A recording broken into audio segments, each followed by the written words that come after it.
Hi guys, welcome to another video tutorial. Today we're gonna talk about how you can add the ESP8266 module in the Arduino board manager.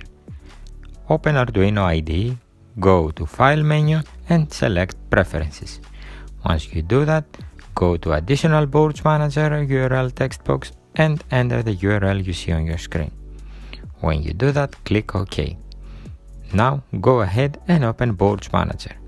Go to Tools menu, Board and then select Boards Manager. Once you open Boards Manager, wait to finish loading and then search for ESP8266. Now you should be able to see the ESP8266 package. Go ahead and press the Install button. This might take some time depending on your internet connection. Once you see the installed message next to the ESP package, you can click the Close button.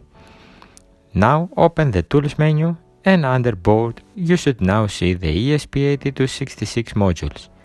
Select the board you are using and make sure to select the correct COM port. Now you are ready to start flashing your projects. Thanks for watching and please don't forget to subscribe.